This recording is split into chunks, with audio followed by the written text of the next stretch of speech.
আমার আল্লাহ বলে এই জমিনটা আমি পুরায়া তামা বানা দিব। এই জমিনের মধ্যে যত পানি আছে পানিগুলো আমি আল্লাহ পুরায়া ছাই বানা দিব। যেদিন কিচ্ছু বলতে কিচ্ছু থাকবে না, সেদিন থাকবে শুধু আমার আল্লাহ। আজকে কার জন্য সুদ খাও, কার জন্য ঘুষ খাও, কার জন্য ব্যভিচার করো, কার জন্য অন্যায় করো রে মন, কার জন্য তোমরা এত বাহাদুরি করো। আরে আজকে একটা কথা বলতে গেলে কষ্ট হয়। এই জমিনটা আল্লাহ পুরায়া তামা বানায়া দিবে। এই জমিনের মাটিগুলো পুড়ে হবে তামা।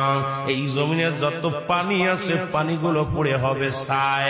এই দুনিয়ার মধ্যে কিচ্ছু যেদিন থাকবে না, ওই তুরস্কের কত বাহাদুর, কত টাকাওয়ালা মিনিটের মধ্যে 30 সেকেন্ডের ভূমিকম্পে পথের ফকির হয়ে গেছে, রাস্তার ভিখারি হয়ে গেছে।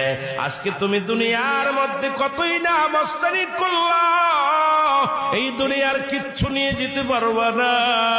এই মুসলমান, 1 নাম্বার মানুষের মৃত্যু হলে 1 নাম্বার বিপদ হলো মানুষের মরণ, 2 নাম্বার বিপদ হলো কবর, 3 নাম্বার বিপদ হলো কিয়ামতের ময়দান। একবার কেন চিন্তা করো না রে মন, একবার 1 নাম্বার মরণ, 1 নাম্বার বিপদ হলো মানুষ